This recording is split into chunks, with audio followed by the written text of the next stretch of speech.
Clay. I have distant memories, fuzzy memories of us covering TNG episodes that starred Reginald Barclay, or at least had him in a guest spot. I think we did his holodeck adventure where he sort of creates members of the Enterprise crew so that he can have sex with them on the holodeck. I think we did that with Sean. There's been a bunch of Barclay episodes. He's in First Contact, and we covered that, obviously. You have to remind me, though, do you have any opinions one way or another about him? Did you like him when he was making appearances, or did you dislike him? He's kind of polarizing. First Contact? Yes. Where does he show up in First Contact? He's when Geordi is working with Cochrane to rebuild the ship. Barclay comes up and he's like, "It's an honor to meet." He's very nervous about meeting Cochrane. Oh, that's definitely something that I would not have noticed unless I watched the movie since we'd been doing this. Yep. So we probably talked about it in the coverage, and then it just left my mind. So I'll be sure to point it out and go, "Hey!" next time I watch it. It's like 10 seconds of screen time. It's really short. Yeah. He's fine. I enjoy him. It's funny because watching this episode, the thing that I kind of took away was he's a surprisingly modern Star Trek character. Yeah, because he has the least amount of cool, I would say, in as far as it goes, with the way that he delivers dialogue and his demeanor. He's very nervous and he's very, I feel like he would fit right in with the Strange New Worlds cast. Yeah. He's got a little bit of Tilly in him, you know. Yep. But yeah, I think he's fine. I think he's a different enough character in the classic Star Trek that he's. I think it's nice when he shows up, because I think the guy who plays him actually does a really good job, and he doesn't lay it on too thick. Yeah, I think the thing about Barclay for me is that, and I don't know if I'm repeating this, is that his performance is walking a fine line, and I think he stays on the right side of the line the entire time. He doesn't get too annoyingly grating as his personality is potential to be. Like he's written in a way that's almost more annoying than his performances, and I think it's a big saving grace for him. He's a good call-up character, sort of. Like he doesn't feel egregiously like people are saying, like, look at me, look at this returning guest star, but he's also competent enough to return in things, and he has this sort of a fan cachet that like carries him places. I think so. He's polarizing, but I never really understood the hatred for him. I think he's people hate him. I'm a little surprised by that. He does sort of stick out in the context of TNG, where they like his origin story was they were trying to make a different character, like a character who's not all buttoned up like the rest of the crew members are. So they came up with him, and I can see him, if you really like the vibe of TNG, I can see him being grating to you because he's I can see that. He's so obnoxious in a way that the other characters are extremely professional about stuff. He's extremely neurotic and not even keeled, and that can be maybe disorienting or something. Yeah. I think he was a really great choice for this episode, actually, because for the reasons that you were saying, where I think if you pulled in like Riker or Worf or somebody else Troy. Like that, it would just Troy. Troy. It would be too much, just to have them kind of pop in for a couple minutes here and there. But what's nice about Barclay is he's right in the pocket of the kind of character you'd want to do this with, and also his demeanor makes it that much more difficult to tell if he's telling the truth. Yeah, that's true. And also just say this will getting into the episode a bit, but I'll just say this and then we'll get into it. It's a nice touch that he's forgettable enough where the Doctor doesn't know who he's supposed to be. Yes. It's not like Jean-Luc Picard shows up and they have to treat the fact that it's Picard. It's just some guy named Barclay. All right, cool. So let's get into Projections. It's the third episode of the second season of Star Trek Voyager. Came out on September 11th, my God, 1995. Written by Brennan Braga, directed by Jonathan Frakes. In-universe date is 48892.1, which is 2371. In this one, called Projections, the Doctor is informed that he's actually Lewis Zimmerman, the creator of the EMH, and he's trapped on a holographic Voyager on Jupiter Station, and his whole Voyager experience was on a holodeck. I'm curious to think or to hear what you thought about this one. So do you want to go first? Sure. I liked this. I think by the end of it, it's a little bit it's holograms on holograms on holograms on holograms. It gets a little bit difficult to follow exactly what's happening. Yeah. But maybe that's by design. Like maybe it's designed to keep you off kilter. But I liked it. I was legitimately interested by the mystery of it, and while I had a theory about what was going on, I'm glad I was wrong. But as I thought they did a good job of slowly shifting the window, where it starts off where he's just the doctor and he is a hologram, but then at some point he changes, now he's human, but it's not like there's not like a big moment. It's just like, no, he's just human. Like they very slyly slip into this new reality kind of thing. Yeah, great. Kind of what I thought was most interesting about that shift is that when he starts bleeding, right, and that's when he realizes that he's human, he talks to the Voyager crew members, and to my surprise, they aren't immediately of the character of like, of course you're human. You know what I mean? Like there's not a complete universe shift where everything changes around him. He still is talking to characters that are like, what do you mean? How can a hologram be bleeding? Which I thought was an interesting choice that I wasn't expecting. Yeah, and unless I'm remembering incorrectly, he does project into the bridge, right? He doesn't walk to the bridge at the beginning. Right, he gets like transported up there. Yeah. As a hologram or whatever. Because I was going to say, I think the thing that's nice is they blur the line, because from the beginning everybody else is a hologram, but he turns human as it goes. Yes. So when Torres first comes in, he scans her and he's got no readings, and the ship says there's no life forms and stuff like that. But he is still, at that point, he's still actively a hologram. Yeah, so I enjoyed it. I thought it was a pretty clever episode. It was like that schizoid embolism scene from Total Recall for an hour, which was fun. Beads of sweat rolling down Barclay's forehead. I thought it started to get confusing when he's standing there with Barclay, and Barclay's like, you have to blow up the ship. He's like, okay, I need to blow up the ship. And then Chakotay shows up, and he's like, Chakotay's like, don't do it. He's lying to you. He's a hologram. And the doctor goes, Chakotay, so you're not a hologram? And he goes, no, I also am a hologram. It's like, what the fuck? Excellent.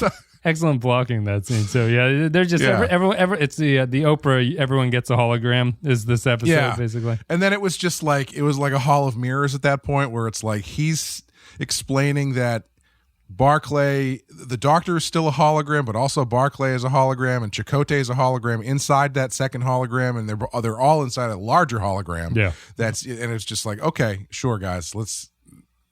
All right, It's a Brennan Braga. This is like peak Brennan Braga of this era. Like he did Frame of Mind, which is a similar thing on TNG, where Riker is in a play, but then he starts like having visions of he's actually in the play as a mental patient, and he can't tell what his reality is anymore. This is a similar thing. Braga seems to like doing these confusing layers of what is reality on top of each other to try to stack them and ultimately confuse you. Yeah, I always go for that stuff because I like it. I like it when it gets weird, and I don't need to bring up that other show I enjoy that has a episode that does this. Oh, really? In a similar way. I've talked about it before. Chernobyl. Yeah. The holodeck episode of Chernobyl is one of my favorites. It's weird. It's only like a 5-episode season, and they do one episode that's entirely on the holodeck. You just don't expect it. Yeah, they booked him for 5 episodes, but they only had 4 episodes worth of material. Projections to me is I enjoyed this one, and when it was over, I was maybe surprised that I didn't like it more than I did, but I think that it's weird because it's so built for the Doctor, right? Like this episode is kind of the Doctor's character in a nutshell. Like, what is real? Am I real? Is anyone else real? How do these different kinds of reality interact with each other, which is supposed to be thematically relevant to his, like, the way that the crew treats him. Is like, is he a person? Is he not a person? Can you be a dick to him? Can you just, like, is it realistic that if there was a big emergency, would they just abandon him, and leave him behind on the ship and stuff like that? And that all works. It's a little bit interesting to me that with an episode that's so clearly built for the character of the Doctor and what he's supposed to represent, I think it does the wrong thing, which is to focus on the Hall of Mirrors aspect of everything. You mentioned like Chakotay saying he was a hologram. The straw that broke the camel's back for me on this, which is like, okay, I can stop trying to make sense of what's going on, is when he's like, Barclay, I'll go shoot the holo emitter and that'll end this program, because if I'm real, I'll still exist. If I'm a hologram, that'll stop me. And Barclay goes, yeah, that's great. Let's go. Let's do that. That'll prove it. And I'm sitting there going, wait, he's in the holodeck, right? He's going to shoot a holographic thing. Why would that do it? And so he goes in there and he shoots it. And then he's like, oh, I'm still here. He's like, what does this mean? And then Barclay goes, it was just a hologram. What did you expect to? And I was lost at that point, because I'm going, well, why was Barclay telling him to do it? And then only to be like, of course, you fool. Of course, this wouldn't fix anything. That's kind of the moment where I was like, oh, the plot's not real. It's not a strong enough mystery or well-constructed enough mystery where I should continue paying attention at this point.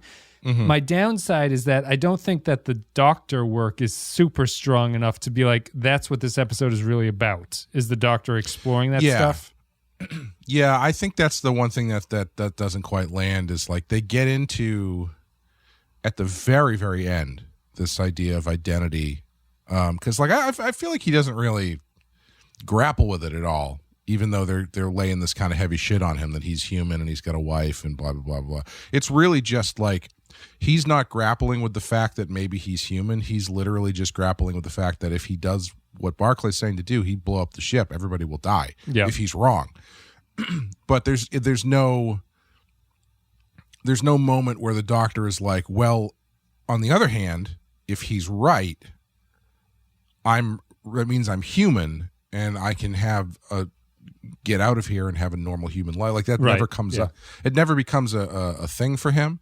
And so at the end, when you have that scene with Cass and whatnot, it just like, it doesn't really ring true as him really grappling with anything substantial. And so that's when you end up getting bogged down with the Spaceballs. Let's fast forward through the movie. Where's now? Yeah. We just missed it 5 minutes ago. That kind of stuff. It's like, okay, sure. You know, what's funny about the lack of grappling is that I was struck by in the very final scene, to test that he's actually in his reality, he sticks his hand through the door of the sick bay and it disappears because he's a hologram and he can't leave sick bay. What struck me about that is that he's happy at that point. And so the episode is kind of saying that he's happy about his prison that he lives in at that point. And to me, what was really interesting is what you're saying, is that shouldn't he be a little bit more intrigued by the possibility that he is not a hologram at this point, and that this means something. And that way, like in my view of what the episode is kind of, or should be about, the ending where he sticks his arm through the door of sickbay and it disappears is kind of a bittersweet thing. He knows that he's back in his reality, but his reality is a prison that isn't the same for anybody else on the ship that way. So I don't know. I thought it was okay. It just the fact that it was such a two-man play sequence about them trying to talk about ways that they can test whether or not they're in a reality or not got a little bit old after about 20 minutes of it for me. Yeah. I mean, because, the point of doing an episode like this generally is to press on the character's idea of self and reality and what it means. Because, usually it makes them have to decide which it usually makes them have to look at the other side and really decide whether or not the reality they know is the one that they want, because presented with the idea that there is this other reality that could be better or could be different, there's usually some sort of grappling there where it's like they have to make this choice that usually comes down to, it's the Matrix choice. It's the Matrix choice. Yeah.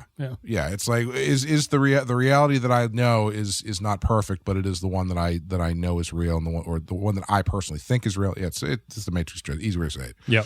And this doesn't really do that. It just because like I said, he's never really concerned about himself. He's just concerned about the crew, which I also think is really funny because my favorite scene in this episode is when they're on the bridge and I think it's the bridge, and Barclay's like, no, they're all programs. He's like, really? Computer, delete Ensign Kim. Yeah, that's in the sick bay when he's reliving his first memory of being in the caretaker episode. Yeah, yes, yeah. Delete. Was it Paris and Paris? Yeah, and Paris and Kim. Yeah. And that's the wishes of a writer who can't go back and change what he's put down. It was I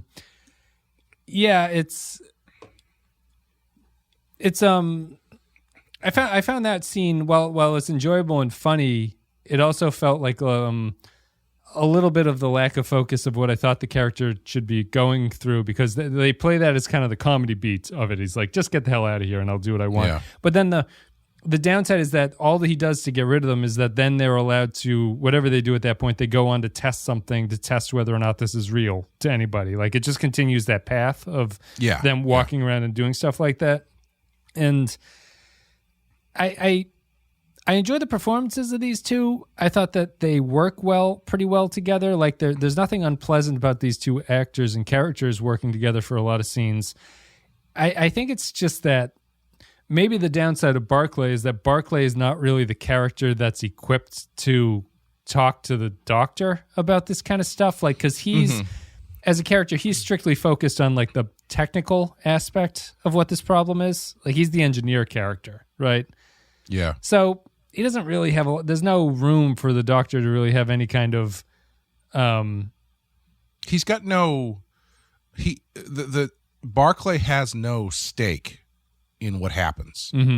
You know, like, he says that he's from the outside and they're trying to save him, but he doesn't really have a stake. Like, if you look at that Total Recall scene, the Doctor who shows up to talk to Quaid has skin in the game, because if he blows it if he's real, then he's about to get shot in the face. Yeah. But you know what I mean? So, like, there's a more he's got a little bit of skin in the game of whether or not this delusion or like facade is maintained with Quaid. Right. Where Barclay doesn't really have that. Like, it's just a matter of him being like, oh, well, yeah, we have to save you before the radiation melts your brain. It's like, okay, yeah, I guess that's fine. But if the Doctor if that's not the first thing on the Doctor's mind, then you need a little bit more than that, I think. But yeah.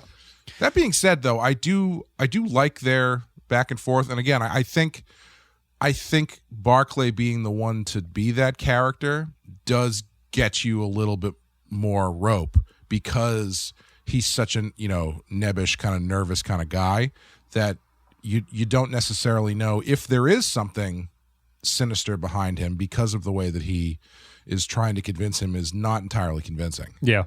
That's true. He's good. He is good in some ways, and maybe not as well equipped in other ways to do it. But he is the like suspiciously nervous character that you can't really tell which way is up with him, which I think benefits what Braga did here, which is just about the confusion-y, mindfucky aspect of what's going on to it, which I think succeeds to the most part. It's the like. It's a bit interesting. Like, I think this is the first time they've mentioned Zimmerman, maybe, because we know him from DS9, but this is the first time I think that they've mentioned him on the show here. There's not really even moments like that where he's like, he looks a lot like me. He looks exactly like me. There's no moment of real doubt for the Doctor that even puts pulls the wool over the eyes of the audience or anything like that. It never. Yeah. I never really felt entirely convinced by the mystery, all the way to the front where once the tricorders weren't making readings, I was like, well, something's up, clearly. Like, I don't know how much the episode is trying to hide, because Barclay is revealed fairly early, but it maybe never felt like it was fully embracing that. It's one of these episodes, I just feel like it squarely sits in the middle of what it should have tried to do. It should have chose one direction, and instead it's content to be more middling and more trying to do all of the things that it can do. And I don't feel that any of them really make it an exceptional episode. It just becomes a very competent, good episode.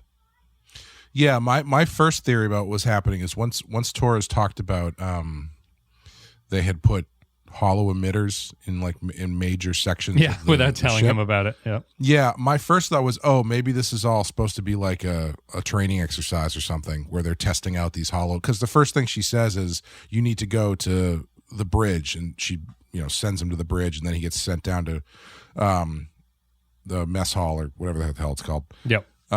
Which are two of the places that they put these emitters. So I figured, maybe it's all going to be like like David Fincher's The Game at the end. Everyone's going to walk out and be like, you did it, everything, it works. But I'm glad they didn't do that. I found this to be more interesting. Yeah.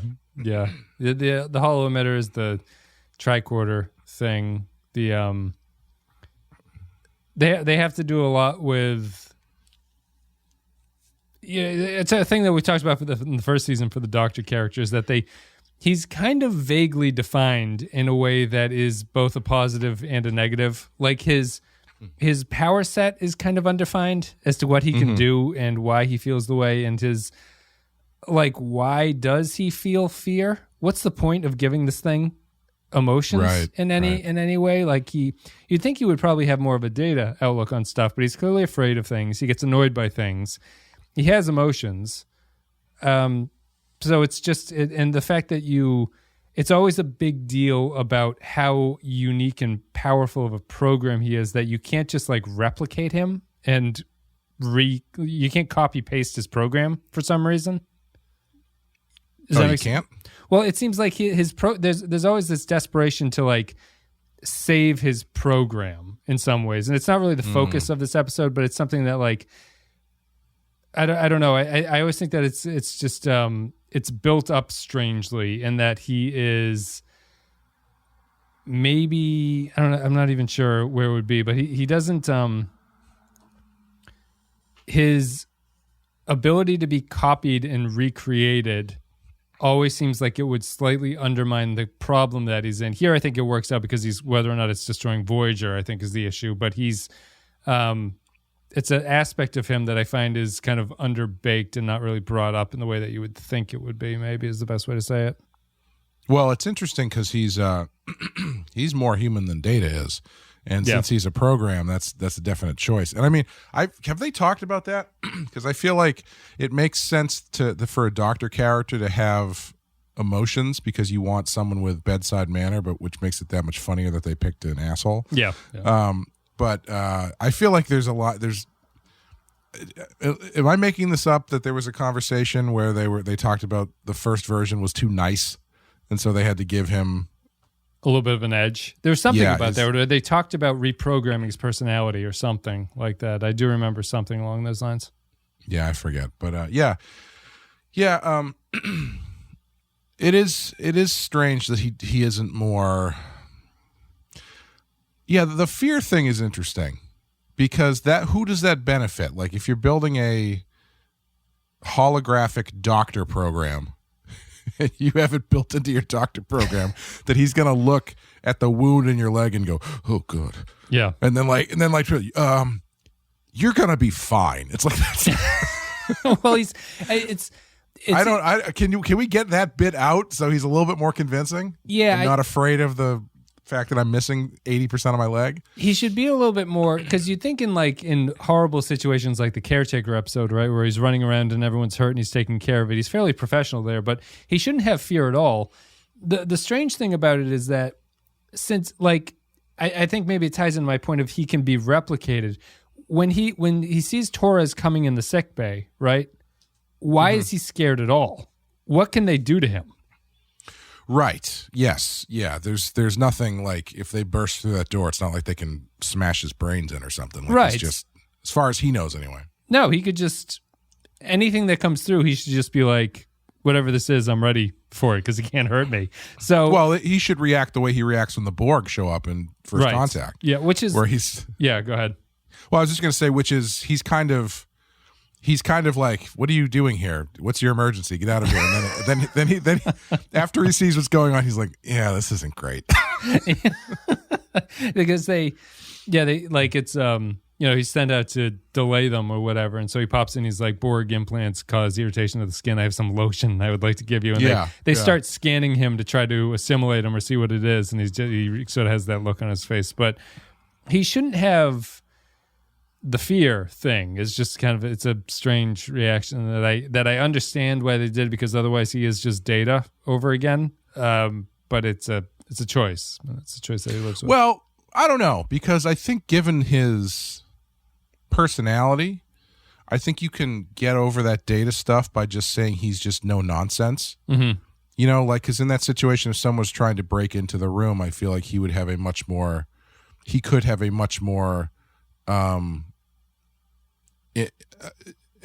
a reaction that is less affected and less fearful and more exasperated that he has to deal with this shit. You know what I mean? That kind of thing. Yeah. Yeah. I'd be down with that kind of thing. I don't know why. Honestly, I think they made the mistake. If you're going to replicate a doctor to put in every ship, it should probably be Beverly Crusher, frankly. Right. Yeah. Pulaski. Just get Pulaski. Yeah. Any of those doctors. Yeah. So did you? A lot of people have conflicting opinions about the ending of this episode. With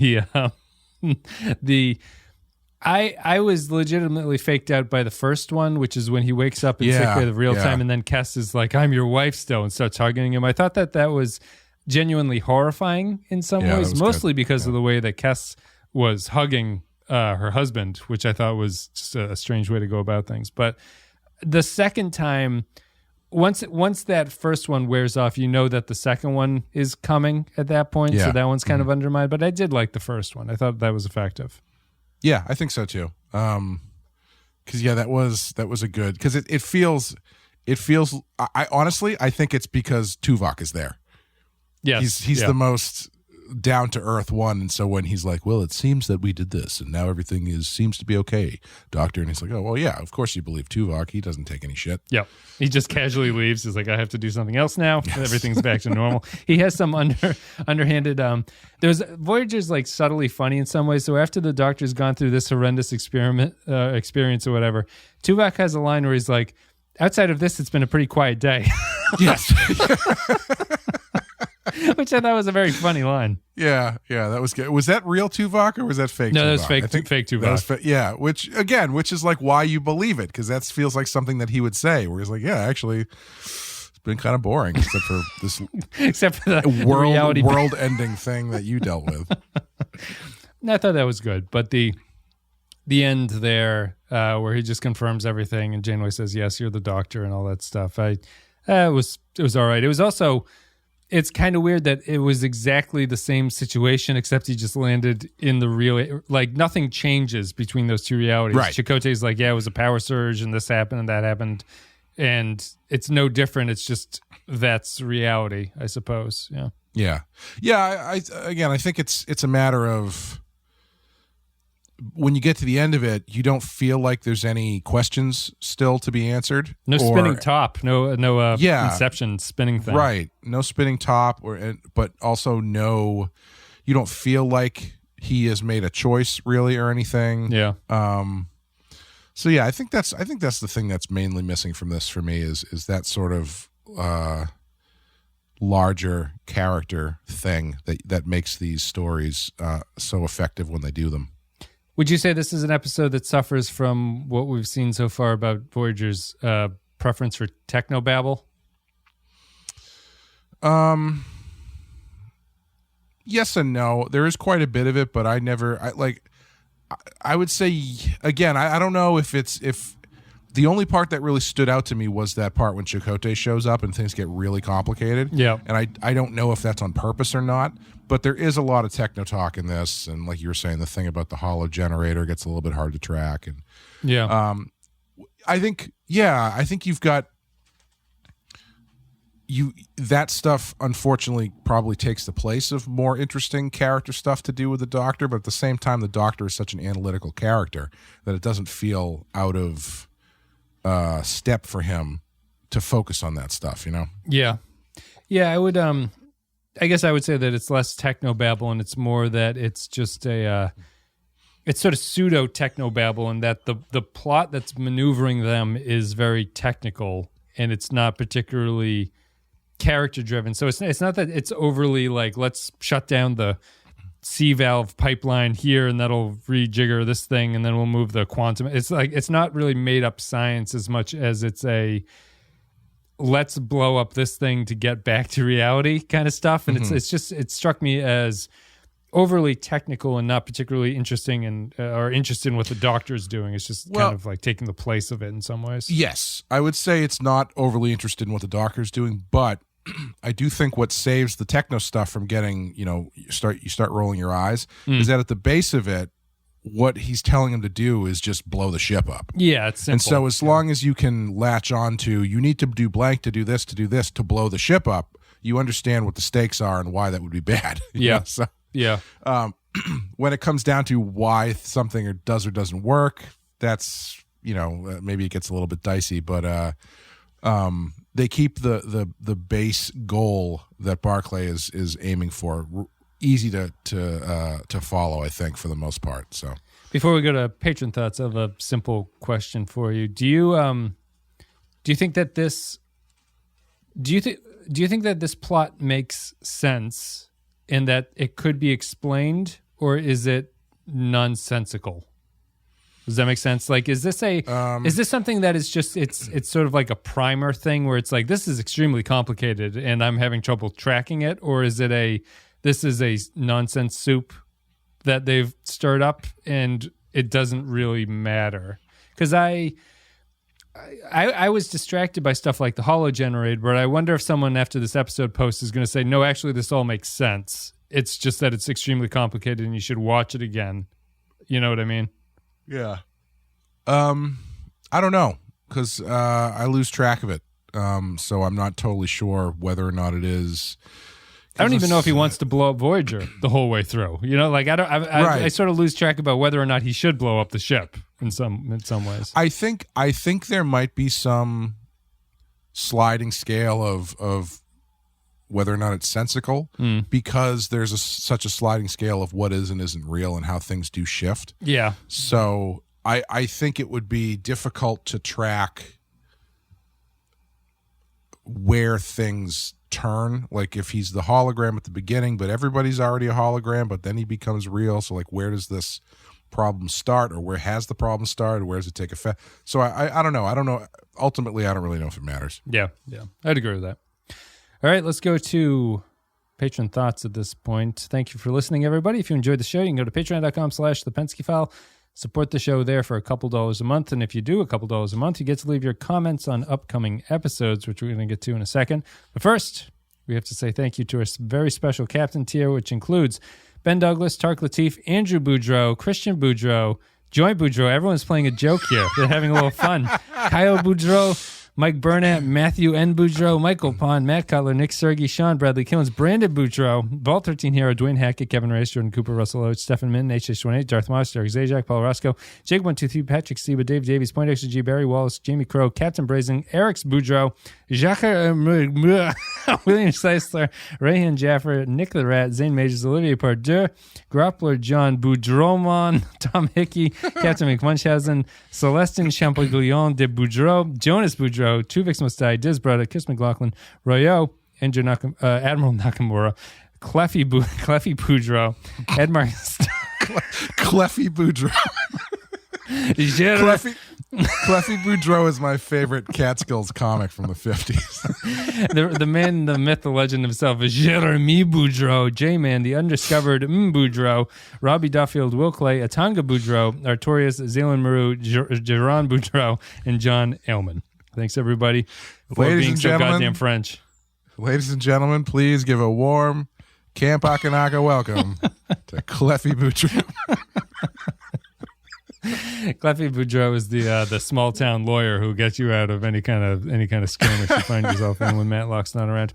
Well, our own little Ramones group over here. I'm curious how this was organized because I don't think I saw anything about it, so that's good. Well done, everybody. All the Boudreaux. I couldn't put a little bit of stank on all of the names because we had to get through it, but thank you very much, Mr. and Monsieur Boudreau. Let's go to patron thoughts about this one. We'll have plenty of time to say Boudreaux. Before we jump into that, I do have a question. Yeah. About the episode for you. Do you think this episode would have been better if instead of the Doctor, it was Janeway who was in this position? Where she has to blow up the ship.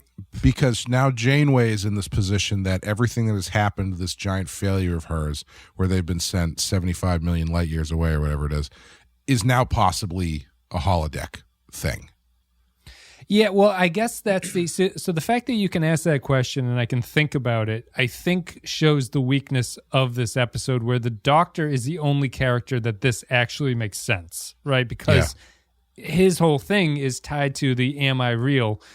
If Janeway can do this episode and it's just as good or just as functional, I think that's not maximizing why you would choose the Doctor as this character. Yeah.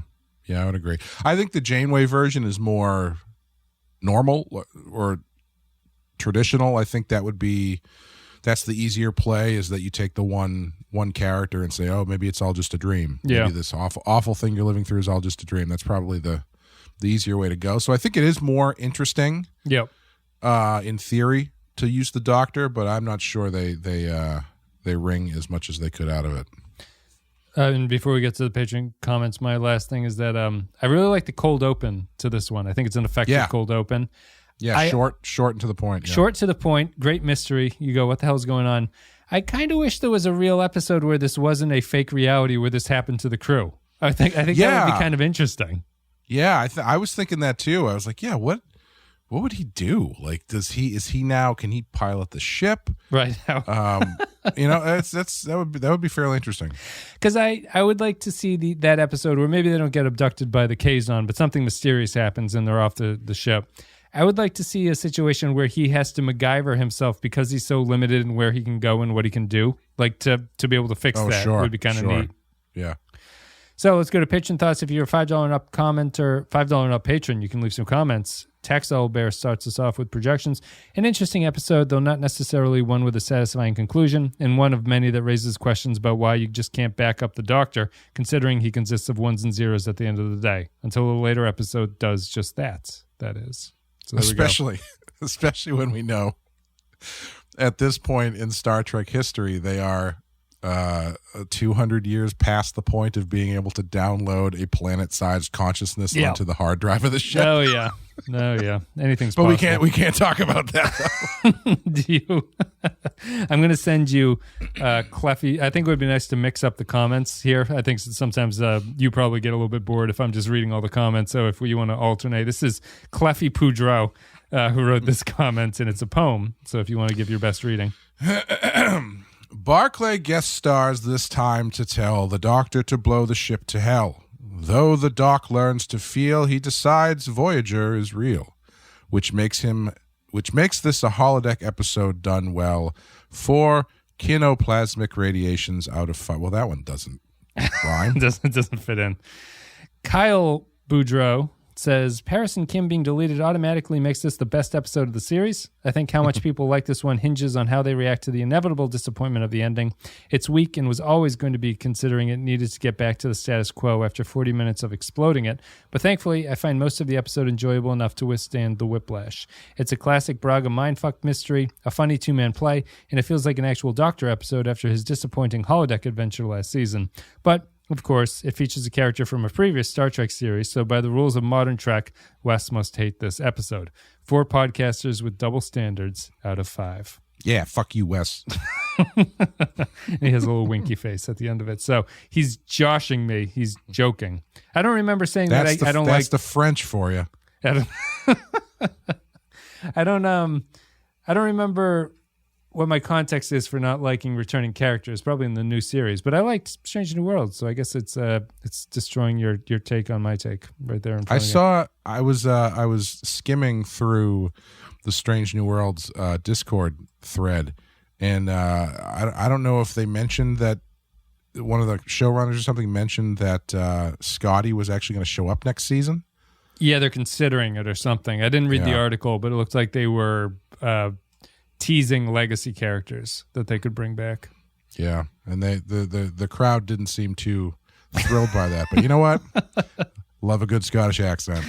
I would like to see Scotty. I think we've said it on the Patreon if you're not familiar, but it's he's a character that has not been developed, so he could be sort of like he's there to be able to be fleshed out a little bit. I just sent you Norman Buckwald's comment. Brandon Braga is still in TNG story form at this point, and this episode brilliantly further develops the Doctor while wowing the audiences as to what is really in the holodeck. Throwing in Barclay was good for this story. Minor downside is the fake out at the end is a bit much and provides repetitive expository explanations that were not necessary. Still, this one gets 5 Kazon puss hogs. You were going the other way. I read it the other way the first time, man. Puss hogs. 5 Kazon puss hogs out of 5. I can't tell. I guess that's good. The puss hog is a positive marker, I guess. There's a joke that was like, it must have been like, maybe it's like a Reddit thing or something, but someone's it's something, you can't tell what's real or not in the internet, but it was like, it's a text message from a guy's girlfriend and she's texting him saying, I have a big pussy blister. Right, and it's like the misreading there, but you don't realize how dissimilar those words can be. But they look, you're inclined to go one way over the other. I think as you age, it's like the Bruce Springsteen's "I'm on Fire." Right, he has a line in that song where he's like he's infatuated with a woman. And there's a line is I wake up in the night with the sheets soaking wet. And I just read some comment. It was like, when I was 8 years old, I thought he had wet the bed. When I was 16, I thought he had an emission. And now as I'm older, I realize what was actually going on. It's just that he ate hot wings before he went to sleep. He got the sweats. Poindexter G says, most of the time when a show does a Matrix-like what is real and what isn't episode, they don't fare particularly well because the audience is fully aware of what's real. Projections does a fantastic job of digging into the Doctor's psyche and bringing forward what he thinks and questions of himself, which is more interesting. This is by far the most unusual use of Barclay, although we do now know why the Doctor has such a poor bedside manner, because Reg was in charge of his interpersonal routines. Oh, I missed that. I didn't pick that up at all. Okay, sure. Also, mark this as the second holodeck breaks and doesn't work right episode. It makes it that much stranger that if Barclay was involved, that they didn't use Beverly as the thing. Yeah, he should have a little bit more of a sexual bent to his stuff. Yeah, he'd be down there getting his puss hog looked at. This is Changeling. I like this one. Good middle of the road episode. It's a mindfuck ep, and that's a plus.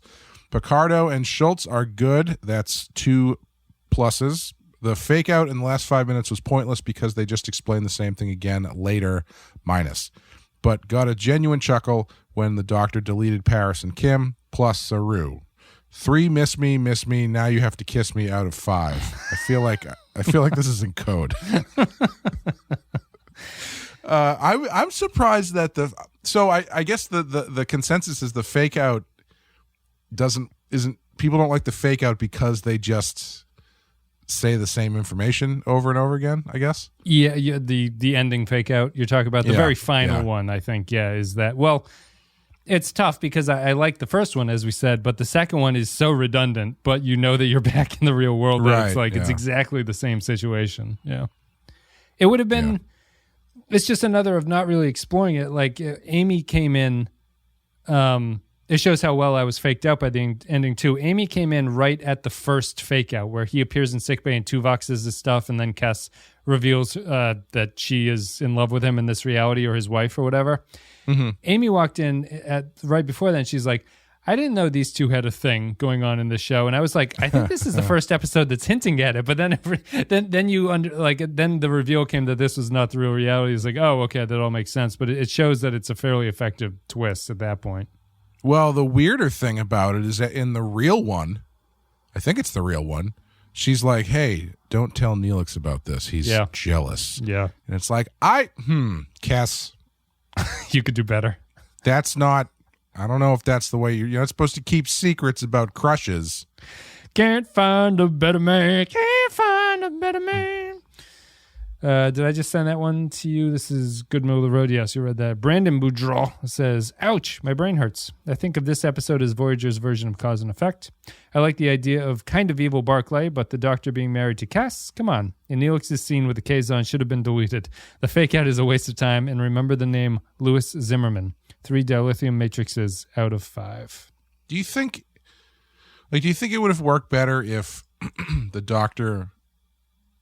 it was more clear or laid into that the Doctor actually kind of wanted to be dating Kes? No, that's what would have made this better. Like if that had been a thing, that there was some kind of actual like that goes to my confusion, because I thought I was like, oh, is the show setting up this is the Doctor actually thinks about her or like cares for her in that way, but it's not doing that. So it's strange that they do it at the end to kind of trick you that way into thinking that there's some development going on that's not actually happening. It's also weird to me, like I don't know. It's having the holographic Doctor have the hots for anybody feels strange to me. Yeah. Like it feels like he should be the one who is rolling his eyes at all the stupid emotions being thrown around on the ship. You know. This is Aaron Million. Picardo is great here, especially when he deletes Tom Paris. Too bad that action didn't last. This episode was confusing, but that was the point of it. The Neelix scene was pointless, which can be said often. 3 confused Doctors out of 5. You know, I actually don't mind that Neelix scene because I think it's silly enough that it's a good first indicator that something isn't right. Neelix doesn't seem right to me in that scene. Yeah. And the fact that they're just like there's a Kazon in there and they're just like not really moving, throwing shoes at each other. Yeah, they're just throwing vegetables back and forth at each other. It doesn't feel right. There's something wrong with that action. So yes. I think it's fine. Yeah, I liked it too. It was kind of a little bit tonally all over the place. Like they tried to do comedy where the Doctor slides through the opening in the wall to like get through, and it's kind of being silly. I wonder if it should have been more creepy or unsettling to make you think that something's wrong here. I think Neelix is acting weird for Neelix, which is supposed to be that way, but you know what would have been interesting and added an interesting layer to this episode? If the Doctor had gotten mortally injured. Yeah. So like if in the process of doing whatever, something blows up and he gets like a shard of metal through the stomach or something. You know what I mean? Like something where it's like, okay, shit. Now he's got to make some real decisions because he can die here if he doesn't shut this thing off. Yeah. And get medical help instead. So then you've got a little bit more of a pressure on him as to in terms of what decision he's going to make. Yeah. Yeah. Would that add, I guess I'm just trying to think of some way that would add to his actual. I think there is something that the Doctor could learn. That feels borderline to me about an episode that focuses on how he could improve his bedside manner in some ways. You know, like because if he actually starts dying, he'll have a different perspective on his sort of gruff bedside manner with people. I think there's something in there. Maybe they'll have an episode like that. Benjamin Espinoza says, whatever this was, it was way better than the last 2. But even this one, like the previous one, seems like an extended short track where we get a lot of time with just a few characters. But it has the Doctor and Barclay, so it held my attention. Lewis Zimmerman will make several appearances, and Picardo always plays the 2 Doctors in a way that you feel bad for hologram Doctor. 3 out of 5. This next one is Groppler John Boudreau. And it's coming to you right now.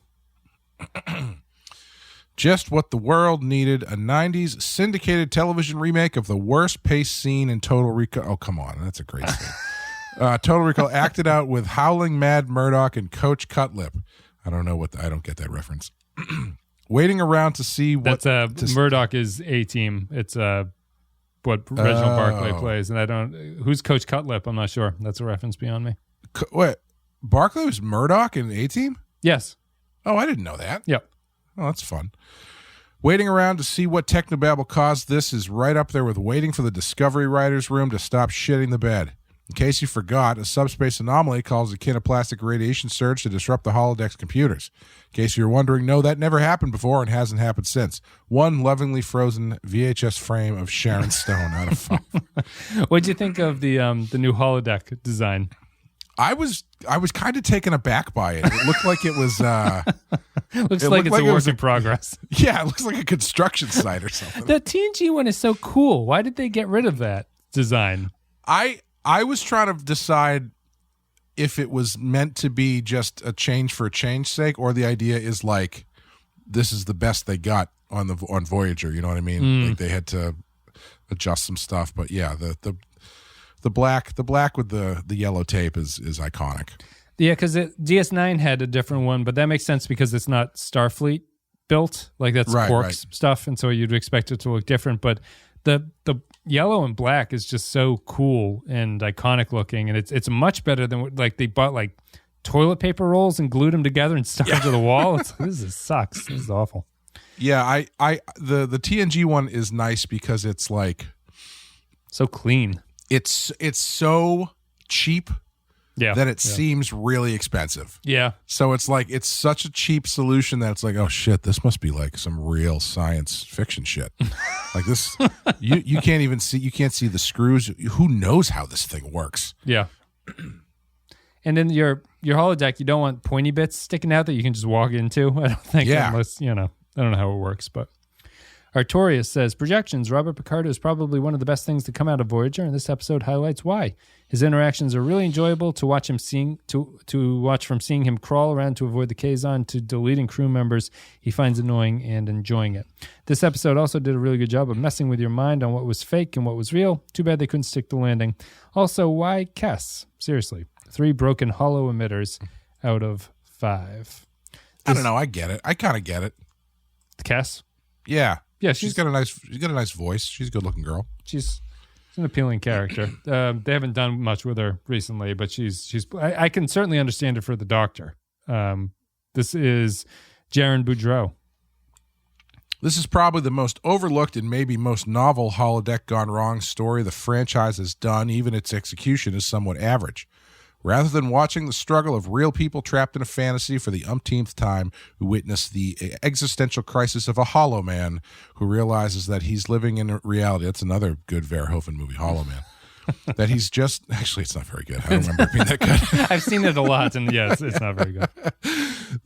That he's not just a computer program, but in fact a real person. Having Barclay being the one trying to convince the Doctor that his real life lies beyond the confines of the hollow matrix, when he himself had to be convinced of the same thing in a different context, makes for a fun reversal. The episode isn't terribly groundbreaking in its approach, though, and everything plays out more or less how you'd expect it to.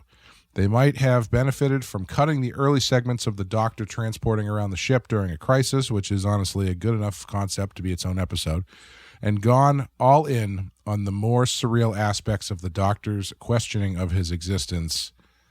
Sweet, sassy, molassie, booyah. 3.5 kinoplasmic radiation surges out of 5. Mm-hmm. The sweet, sassy, molassie was me. That wasn't actually in the thing. Ad-libbed. Royo says, projections. Braga provides a mind screw classic outdoing even frame of mind. Just when the Doctor appears to have a handle on the situation, the rug gets pulled out from under him again and again until Braga goes after the audience itself by including Reginald Barclay. With outside knowledge of TNG that the Voyager cast doesn't have access to, even the audience is taken for a ride questioning just what is real and what's not, making the twists and turns especially excellent. And like frame of mind, we learn a great deal about the character going through hell, in this case the Doctor's unconscious desire to actually be a real person. This is effectively gaslighting the episode. However, the tricks overstay their welcome with the final fake out, so I'll have to dock half a point for that. 4.5 Banjo Mans out of 5. As Iron Maiden once said, what is real? Future real. It's true.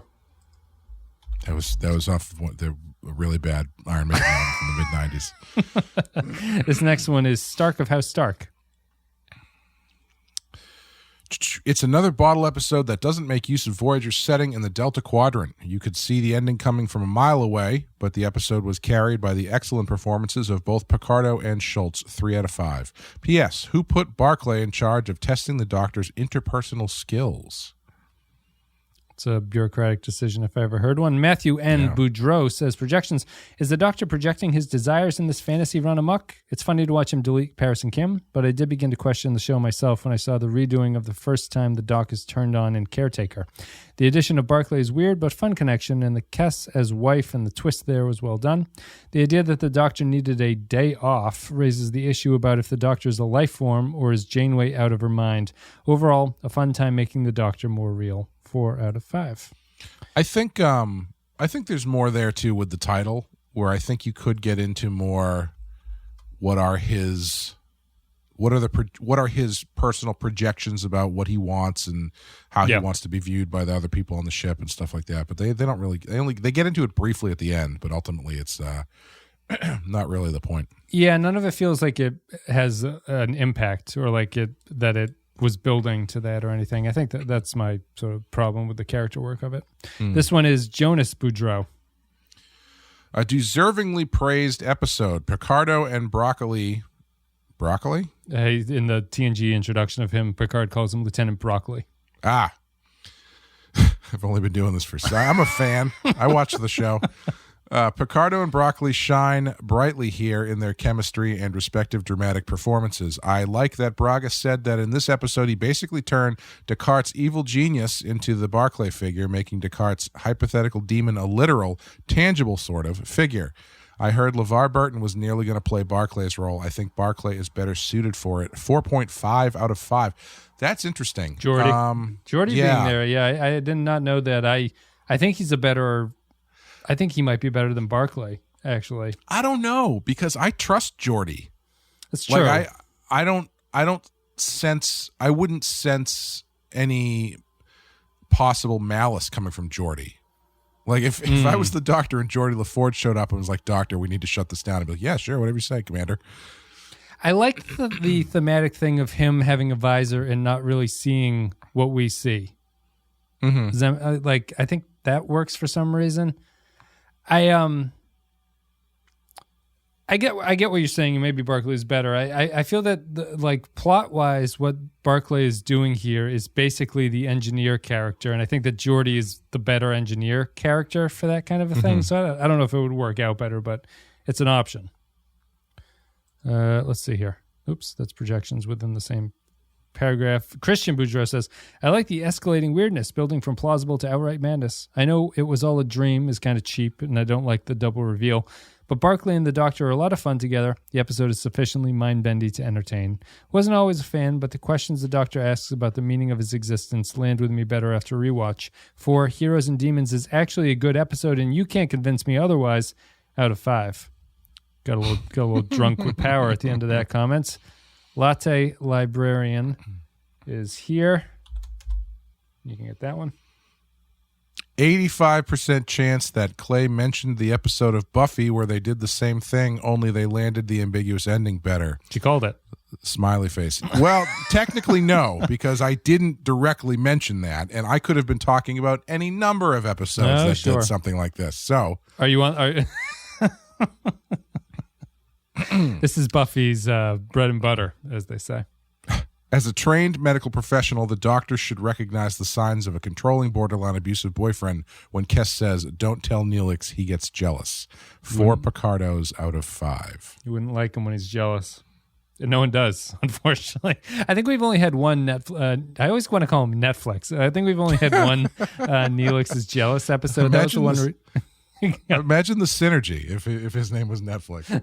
It was the one where he broke his back, or they took his lungs, right? And yeah. And he was upset with the Doctor, or Tom Paris flirting with her while he was laying there. I just imagine when they're off duty, Neelix turns into Jake LaMotta from Raging Bull. Yeah, it's a lot. It's just extreme violence, throwing shit against the wall. Did you fuck my wife? That would give him some edge, honestly. If he was just give him something. If he was just an incredibly abusive boyfriend, I would find him to be much more appealing as a character than whatever he is here as the chef, unfortunately. When he shows up in season 3 of Picard, that's probably how they'll write him. Yeah. I hope so. He's got some learning to do. Final comment. Also, I'm kind of insulted that it was only an 85% chance. I know. Come on. Well, you seem arrogant if you go 99%, right? Yeah, well, Also, think of comment would have backfired tragically. 85 seems, if you had not brought it up, 85 seems fair. I miss 85% shots in XCOM all the time. And I think it's just a hedge. It's smart to make. That's fair. The undiscovered Mubudro says, final comment, projections. The Doctor is my favorite character on the show, so getting to watch him lead the story was a treat, but the layered reality mystery was ultimately a bit unfulfilling. Nothing felt like it hinged on anything meaningful, as the Doctor's emotional journey didn't really lead him to a greater understanding of himself. However, after listening to Picardo's voice for 45 minutes, I realized he could do a mean rendition of Chocolate Rain. 3, some stay holograms and others feel the pain, out of 5. He does kind of have that guy's voice. Thank you very much, patrons, for leaving your thoughts. Hope you enjoyed us alternating reading the comments. And we will be moving on to our final thoughts right now. So, Clay, what are you going to give this one? Projections on our scale of 1 to 5. I think I'm going to give it a 4. Okay. I was engaged by this one quite a bit. It felt very Star Trek-y to me. Yeah, I think they don't get as much out of it as they could, but I thought it was a fun, different episode for this show so far. So yeah, I think I'm gonna give it a 4. Might be a low 4, but I think it's a 4. Yeah, I liked everything about it. I liked the way that it was set up. I would generally like the plot. It's sort of the thing that would interest me as a Star Trek episode, as a concept. I think by the end of it, I was just, my definition of a 4 is, would I show this to someone? And I think it's just short of that. I think it's like not quite there. So to me, this is a very good 3 and like a pretty solid episode. I can't give it a 4. I'll give it a 3 and be happy with it. That's fair. All right, we're done. Thanks, everybody, for listening. Thank you for supporting us at patreon.com/the Pensky File. Thanks for leaving your comments, patrons. Thanks for joining the Discord, all that stuff. Clay, do you have anything you want to say before we get the hell out of here? Yeah, I was listening to You Ought to Know by Alanis Morissette today. And first of all, never knew how good a bass line was in that song. It's Flea. It's Flea. I didn't know that either. Yeah. It's Flea and Dave Navarro's playing guitar. Yes. Yep. Yeah. I never really paid attention to that song in the 90s, and that they're not in the video today. Is the thing. It's just generic guys wearing black t-shirts are in the video. Really great song. I know that doesn't need to be said, but it's it's just one of those ubiquitous songs at this point. But when I sat down and I listened to it, I was like, Jesus, this is a really good, well-written, well-performed, well-produced song. It's really good. That's a great album. Honestly, it is. It's a really good. However, there's so many good songs on that album. I was also shocked to see that every single Alanis Morissette song I knew came from that album. But yeah. It's a good 7 of them, 8 of them, or whatever. Head Over Heels. That's a banger. That's a good song. Yeah. Or Heels Over Head. I thought Ironic was from a later album. That's from that one too. Yeah. That's an iconic video for me growing up. That's like they played that Black 25 times. Yeah. I will say, however, there is no musical sound for me that is as dated as the 90s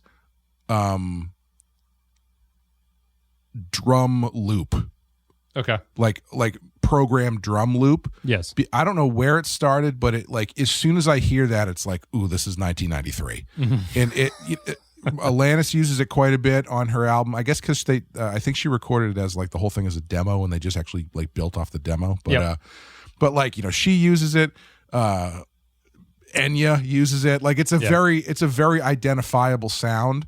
It's like the white version of the New Jack Swing beat, mm-hmm. and it immediately brings me back to the 90s. Not necessarily in a good way, because I don't particularly like the way it sounds. But aside from that. Rotten Heart Picture Show, Badass. We just, the last episode of season 1 of Badass went up recently.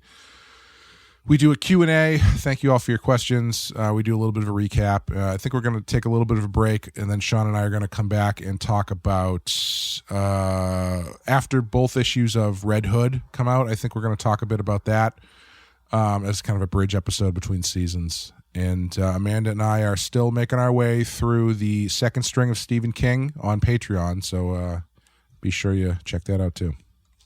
Speaking of the 90s, I just finished reading Chuck Klosterman's book called The 90s, where he talks about the 90s as a decade. That was a good book. But he brings up Alanis Morissette in that one too. Do you know Liz Phair?